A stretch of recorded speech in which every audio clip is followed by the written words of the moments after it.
Welcome into another edition of ESPN FC Live. So happy to have you with us. We have Rob Dawson and Yannick. I'm Kay Murray. Got a few things to talk about today. We'll be reacting first to FIFA, the best awards, and Messi scooping that title. We'll also be talking PL Express, loads to get to in the Premier League, and we'll be getting an exclusive interview with Thomas Tuchel with our very own Archie Rintup. But let's start first, guys, with your reaction to the best awards and Messi winning the award. Level on points in terms of voting with Erling Haaland, but he had the tiebreaker in that he'd got the most first place scores, basically the most 5-point scores. The period that was supposed to be from was December 19th, 2022 to August 20th, 2023. So that would have been after the World Cup. So there has been quite a lot of talk about whether it should be Lionel Messi. Should it be for you, Yannick? No, and I'm a massive fan of Leo Messi in that old debate, Ronaldo Messi or Messi against anybody for that matter. But no, I mean, we stretched it a little bit last season, I thought, right? Because we felt that, he needed a bow, that red bow on his career, winning the World Cup, because we know the pressure that he's been under in terms of that for Argentina, not delivering that. And, that whole conversation of how do we judge him against, say, somewhere like Maradona, who's won the World Cup. So I thought there was a little bit of a stretch last season based on the entire year. But because he plays such a vital role for Argentina, not just in winning it, but obviously his play alone, we gave it to him this year. I mean, this is just crazy. I mean, I couldn't believe it in a way. And I think we're used to this, right? I mean, we take these awards for what they are, and I didn't lose any sleep over it. But I'll tell you what, everyone that voted for Messi to win it should be barred from voting ever again, really, because that's just nonsense. Are they rioting in Manchester, Rob, that Haaland didn't get it? Yeah, and probably rightfully so, because, as you said at the top of the show there, the qualifying period for this award didn't include the World Cup, which you would assume that is the reason why Messi has won it, that and the fact that he's got this fantastic reputation within the game. If you look purely on the qualifying period, Erling Haaland has scored 52 goals in a season where City have won absolutely everything. So if you're basing it purely on that qualifying period, Erling Haaland has done the most and won the most in that time frame. So there's a very, very strong argument why Erling Haaland should have won it. You kind of have to start bending the rules a little bit to get to the point where Messi wins it. So, I don't think that Erling Haaland is losing any sleep over it. I'm sure he would have liked to win it. I don't think he'll care that much. But certainly City fans, if you look all over social media, have been arguing all day about why their guy should have won it and not Messi. Go on, Yannick. Well, I tell you, in Haaland, I mean, winning a treble, breaking just about every record there is to be broken, right? And you're not winning this with Leo Messi that, scored what, was it 9 goals and 6 assists in 22 appearances for PSG and a trophy in the United States that was just, first year, just a made up tournament for the first time ever. But, I mean, maybe there's a reason why they, all three of them didn't show up, right? Messi, because he probably knew he was embarrassed that he was going to get that, even though he's not doing anything. So, I mean, normally we say during the season, sometimes when they show up because there's a game 2 days from now or whatever it is, right? So, I mean, it's off season right now. I mean, I know they're training, but he could have been there. Haaland, You tell me how long is that train ride for him to get there? And Mbappe maybe had some excuse, but this is that trophy that not 3 of them didn't take it seriously, and as we know, some of these players know well ahead of time who wins this. So bit of a farce. I just want to make one. If anyone's watching this, thinking, how important are these awards? What do they all mean? One very, very quick point: Edison, City goalkeeper, was voted as the best goalkeeper in the world, but didn't get in the team, in the FIFA best 11 team in goal. That was Thibaut Courtois. So if you're looking for an example of how skewed these awards are, it's right there. Forget Haaland and Messi. Edison is the best goalkeeper in the world, but also not the best goalkeeper in the world, both at the same time. Don't get me going on the starting 11. Because I know where he's going to go with this, with his son Rodri. But don't worry, Yannick, because we're going to be talking about Rodri in a minute in PL Express. Just to follow up, though, Rob, because obviously you're a journalist. I know you're probably happy to have not had to vote on this and what you've got to go through to do so. But when it comes to the players, do you think they don't really look at what the qualifying period is and just think, oh, who do I think is the best player in the world? Oh, it's him. I would think that that's the case. I mean, it's the same with any of these awards. You get a similar kind of reaction to the PFA awards in the UK, in that you end up having to vote. The ballots go out in around March time to professional footballers in the Premier League. They all vote, and it tends to be the player who's having a great period around sort of February and March who ends up coming out on top. It's just professional players. Professional players will have their opinion in their head. Who's the best player in the world? Right, I think it's Messi. Tick the box. I'm not sure many of them have looked at the qualifying period and actually sat down to give it proper thought. Again, you probably can argue that Messi is the best player in the world, or certainly has been for so many years. Does he deserve to win this award? Probably not. But you're right. You're right to point out that the fact that some of these players voting, and probably some of the journalists, some of the national team coaches haven't looked at it properly either. And that's why we are where we are with Messi winning. Anyway, with all that being said, congratulations to Lionel Messi. Let's move on to talk about PL Express then, shall we? Let's talk about that game between Newcastle and Man City. Yannick, what did it tell us about City? I think everything that we always knew, right? I mean, this is a team. I mean, ahead of the season, because they kind of start slow, we often wonder why that is. And, I think the narrative may have been the fact that, lack of motivation, when you win everything there's to be won, so many trophies last season and a treble. And I think part of that is true, but part of it is also an experience of knowing that, let's just keep ourselves in the race. And then when the time comes, that motivation is going to come automatically, because at this time of the year, it doesn't really matter how many times you've won it. The competitive nature of every player in a club kicks in. And these players all of a sudden are saying, okay, well, let's see if we can do it again, because, we're relatively healthy. We're in a good position because we kept ourselves in the race. We're within the reach. So why not have a go at it again? So, with Kevin De Bruyne, we've always knew that when he comes back, he's going to make a difference. I think I said it to you a couple of weeks ago, that even if he was just standing there, he's that sort of a player, and he proved that almost immediately. Erling Haaland coming back, it's just incredible. I mean, one of those games that part of me thought that they were going to draw level. I don't know if I thought they were going to win it, because it was a pretty wide open game, a pretty good game on Newcastle's part as well. But look, winning it late with De Bruyne, which is a story in itself, is going to give him, that extra motivation that he certainly doesn't need and the rest of the league don't need. Just an incredible story. Just overnight, again, I think everybody right now would put their money on Manchester City. It is the headline story from this clash, isn't it? Kevin De Bruyne's return, game-changing substitution from the bench, Rob. Yeah, I was at St James's Park on Saturday, and it was interesting because you go to St James's Park, the atmosphere there is so fiery, it's so intense. The minute that Kevin De Bruyne stepped onto the touchline, you could feel the energy drain away from the Newcastle fans. Even the Newcastle fans around the press box were all turning to each other, looking at each other, thinking, oh no. You could hear some of them saying those exact words. And all of a sudden, the team began to sit back a little bit. The energy out, the players looked like it had gone. There was even an expectation. Kevin De Bruyne walked onto the pitch and immediately took a free kick. All the Newcastle fans were looking at each other thinking, this free kick's going in the top corner straight away with his first touch.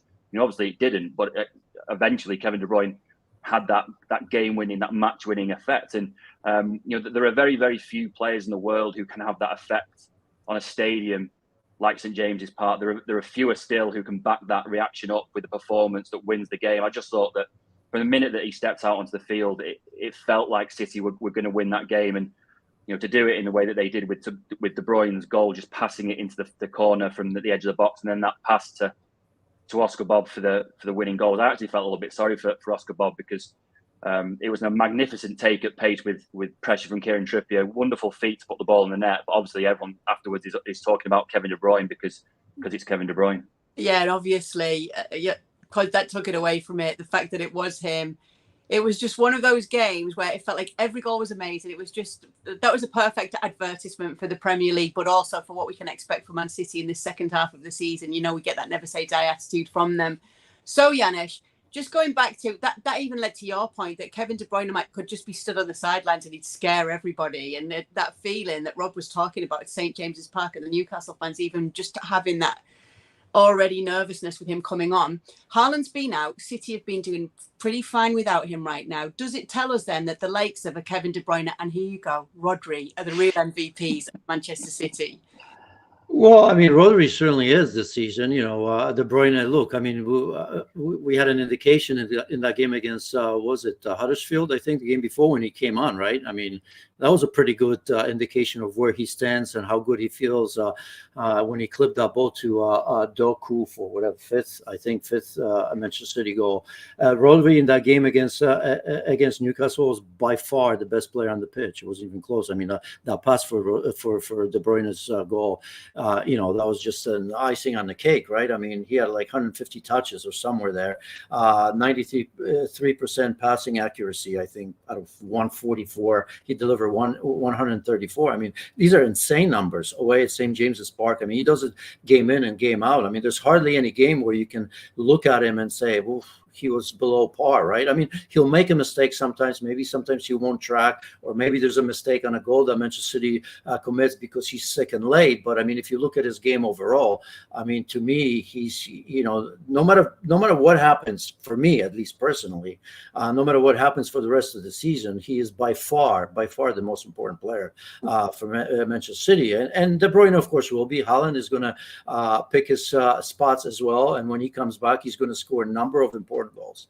How many this season? It's less important. It's when he scores the goals. But you look at Kyle Walker. You look at all the players. You look at Foden, who's kind of filled in that spot. Although we saw De Bruyne wide a little bit more, but Foden obviously is thriving in that central, which I think Pep Guardiola wanted him in for the longest time, but it just didn't seem that he was getting it. I guess, to put it bluntly, but he is now. Do you know what's funny as well, Rob? I remember one of my friends who's also in this industry having an argument on a podcast when Rodri was coming from Atleti, and they were saying, well, is he actually going to be able to offer anything at Man City? Because he's been playing in a really defensive system at Atleti. And I was like, well, that's almost unfair in itself because you've not seen him in Pep Guardiola's system. But still, do you think anybody expected him to be as good as he has been other than Pep Guardiola?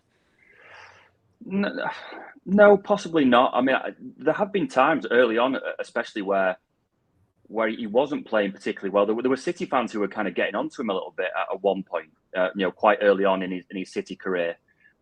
It was interesting that, he got a lot of plaudits after the treble, obviously, for the way that he played. And he spoke a little bit in the summer about his kind of development under Pep Guardiola. And he said, that Pep had given him very, very simple instructions, little things like, that Pep thought he was moving too much, that there was a kind of an art to standing still in that position, that you find yourself in better positions, you can scan a bit more.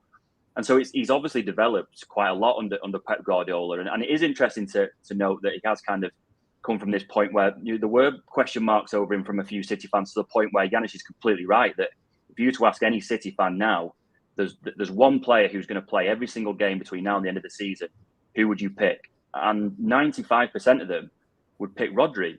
Part of that is because Pep Guardiola hasn't really got a replacement for Rodri. It should be Calvin Phillips, but Guardiola just doesn't like him at all.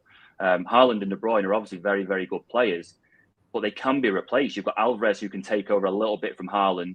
You've got the likes of Foden who can kind of fill in for Kevin De Bruyne. Rodri really is the one player that they can't do without. And I'm going to steal Yannick's point here because I know he's dying to make it. He should have been in that FIFA World 11. FIFA, I can easily make it.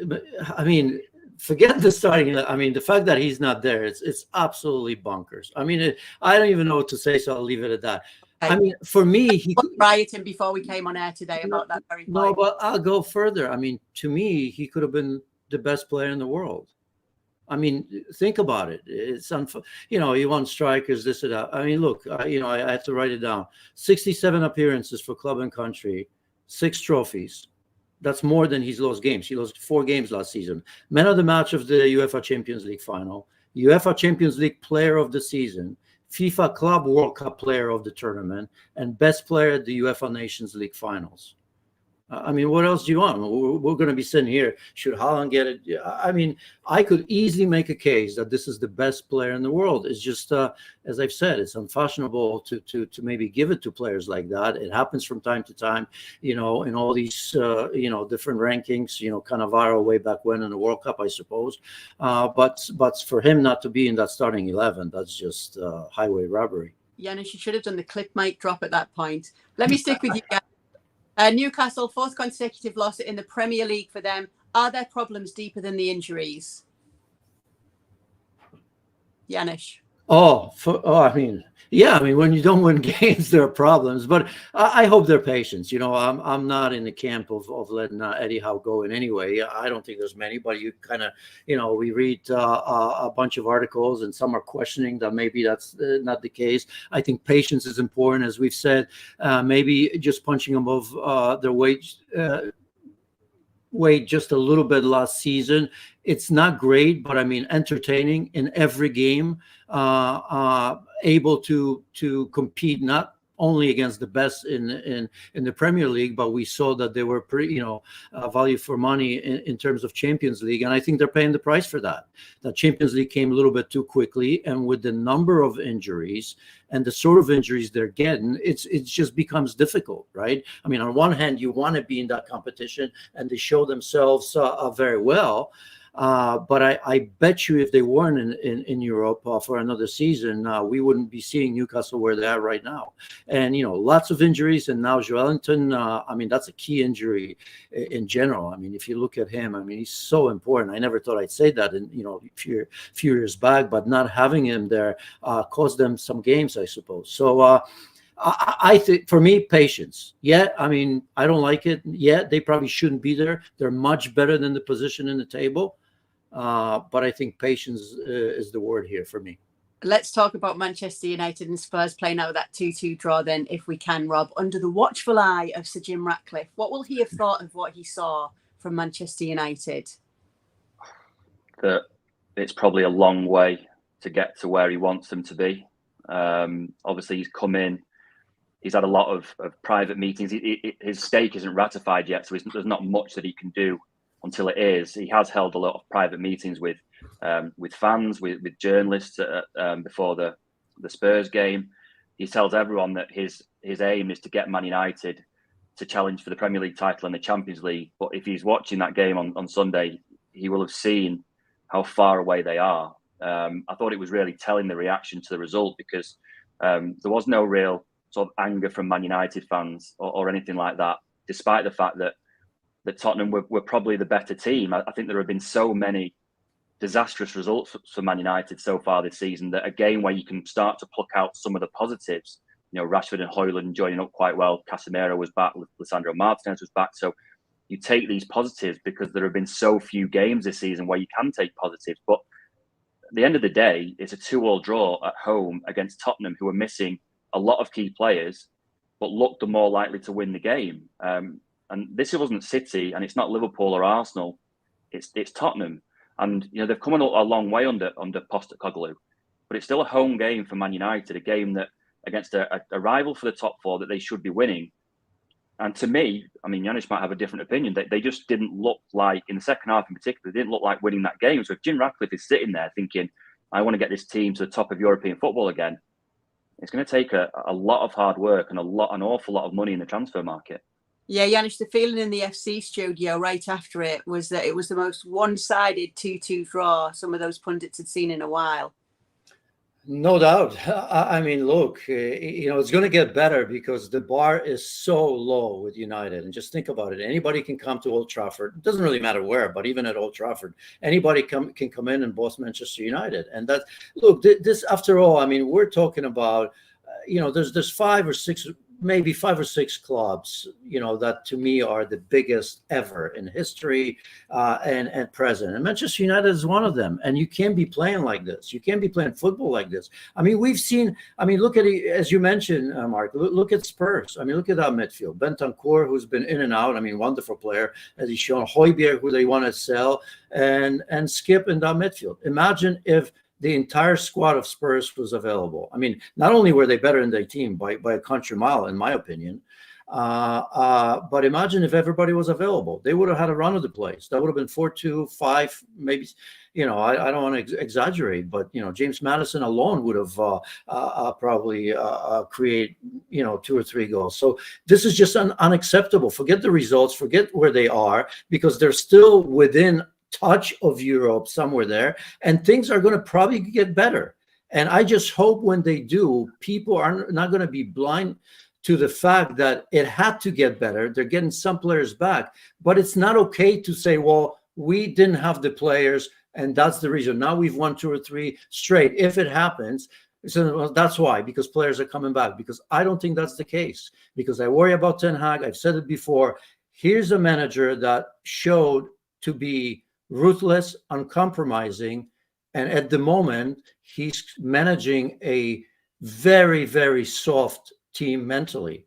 And I don't know how to square these two, because judging his decisions early on, what he did with Maguire, with Ronaldo, with Jadon Sancho, I've said it before and I'll repeat it. You felt that there are consequences to the players. And I just don't see it. Every game, it seems same players go out there without any consequences. There is a massive softness in the psyche of this team. And these days, it doesn't really matter if they're home or away, which in itself is crazy. Given that you've mentioned Jadon Sancho, that's part of your latest article, isn't it, Rob? That what we learned basically from the Donny van de Beek and Jadon Sancho transfers, with both players now going off, both of them to the Bundesliga, actually, to finish out the season for now. So what did we learn from transfers like theirs? Well, I mean, I think that's the one key issue that Radcliffe has to get to the bottom of, or the team that Radcliffe puts in place. That you've got a situation where Donny van de Beek and Jadon Sancho arrived at Man United, cost more than 100 million in combined transfer fees. Both arrived as 2 of the best young players in the world at that time, and have both been unmitigated disasters while at Old Trafford. And in the same transfer window, have both been ushered out of the door on loan. Donny van de Beek to Frankfurt until the end of the season, and Sancho back to Borussia Dortmund. And the key question is that a failure of Man United scouting? Did they pick the wrong players, or is it the players' fault? And there's an interesting debate that has arisen from all this about Jude Bellingham. Man United were right in the market for Jude Bellingham when he left Birmingham to go to Borussia Dortmund. He's obviously now at Real Madrid. Not to go back to the FIFA Pro 11 again. He was in the best team in the world announced on Monday. He's genuinely considered as one of the best players in the world. Now he's at Real Madrid.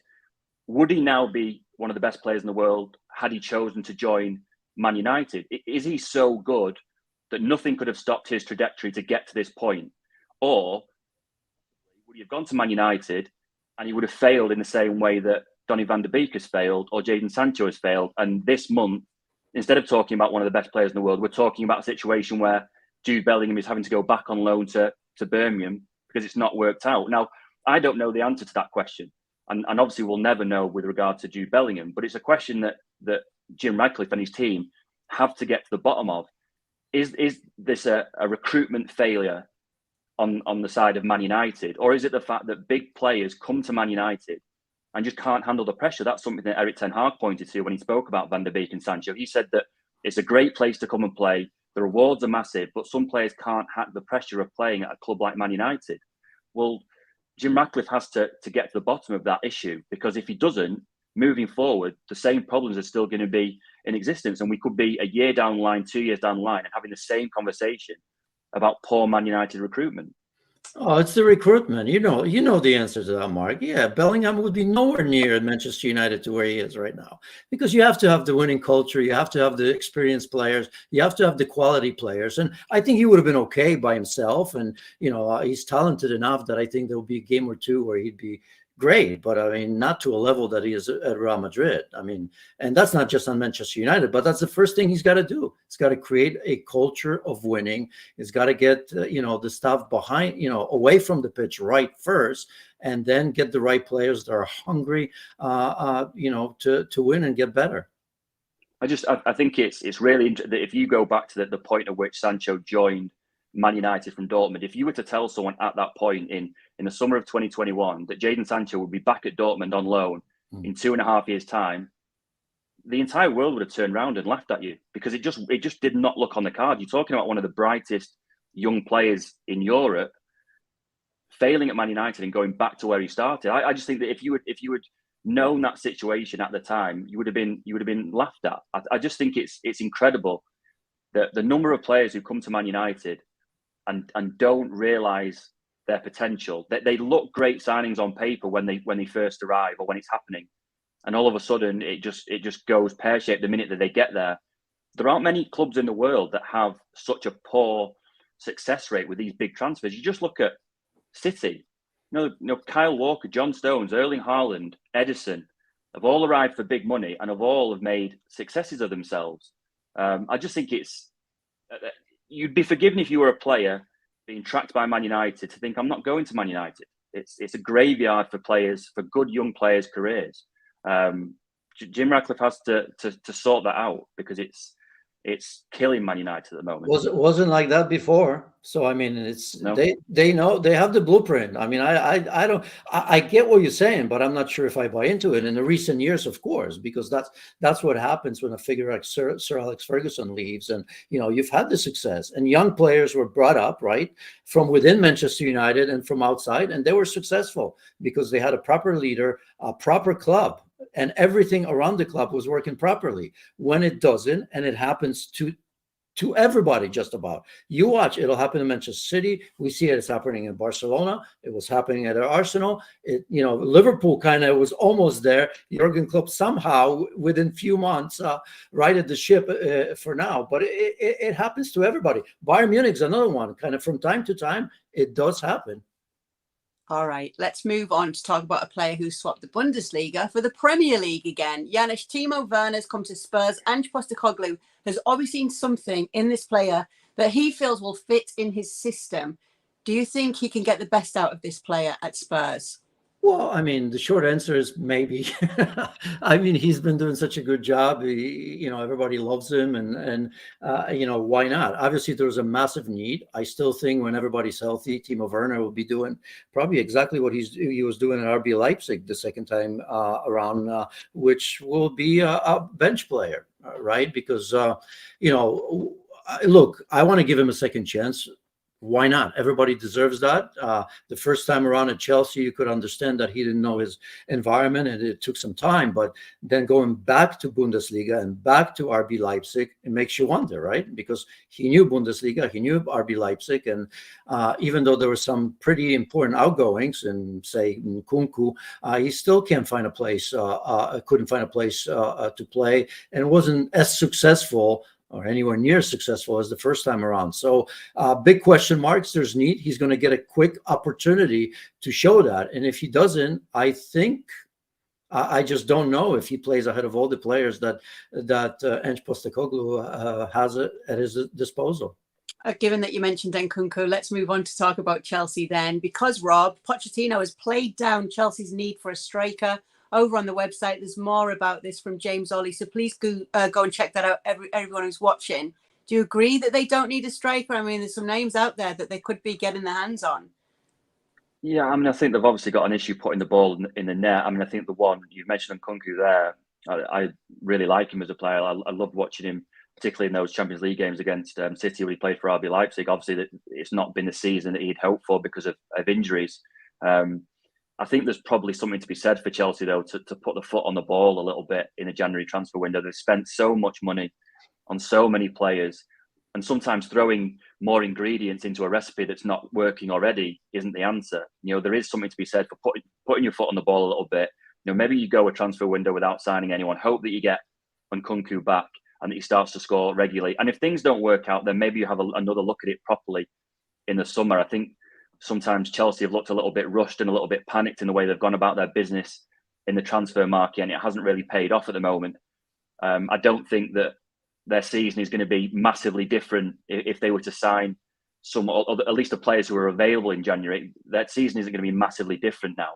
They're not going to win the title. They're going to struggle really to get into the Champions League.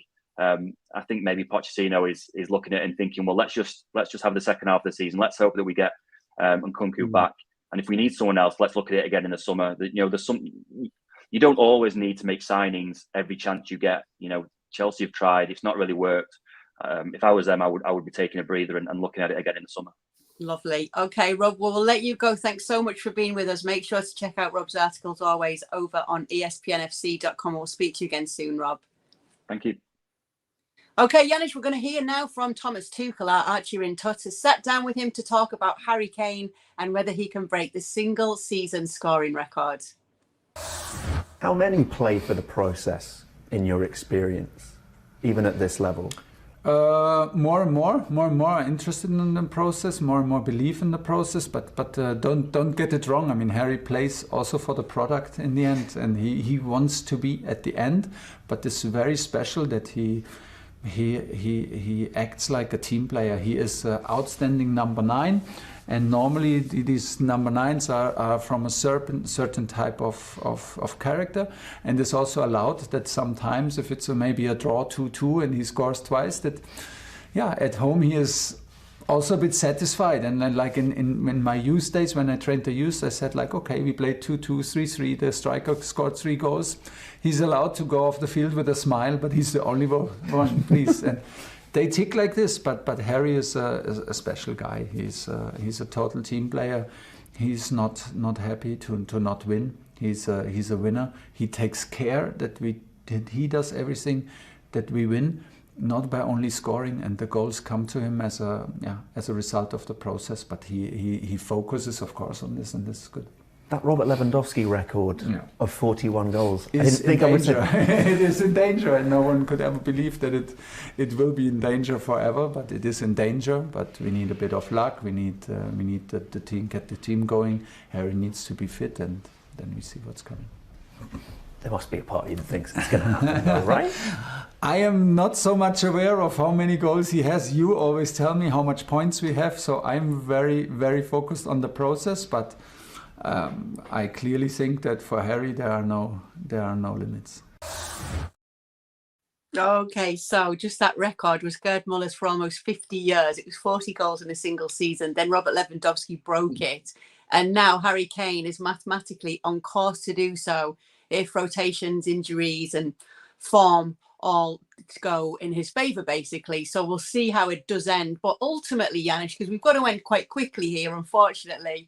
We've had such a great chat today. Ultimately, do you think Harry Kane is only going to get the recognition he deserves if trophies and silverware come into play?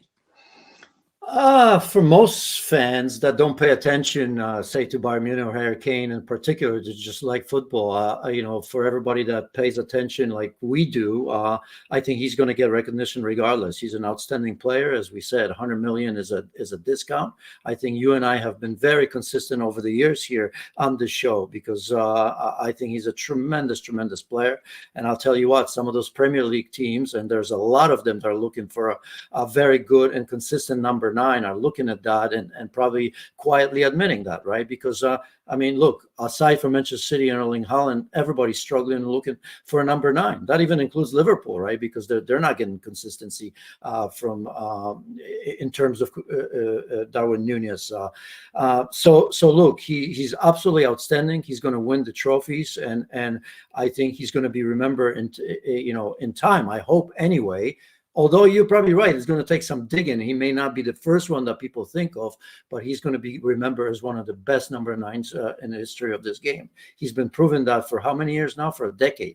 Every season, you get exactly what you know. There isn't a game, even when he was at Spurs, but at Bayern, there isn't a game where I don't think he's going to score a goal. Yeah, even in the last game against Hoffenheim, he has a late. He still scores a goal. Yeah, and it was, I think, late goal, right? I mean, yeah, very late. The third goal, very, very late, and that's what he does. And as we've chatted a little bit, we don't have a lot of time, but not only does he score, but he sets it up for himself very, very often. And we were wondering him coming back in the midfield Spurs. He's doing a little bit of that because he's that intelligent. He knows how to put himself in a dangerous situation. And what's better than kind of get the ball, get it out, and say, okay, I'm here. Don't worry, I'll get there. Yeah, going to be great to see how he does. And now he's found a home. He's not living in a hotel anymore. So that should also go in his favour as well. Listen, thanks so much for being with us on the latest edition of ESPN FC Live. We do this 3 times a week. Be sure to always be with us.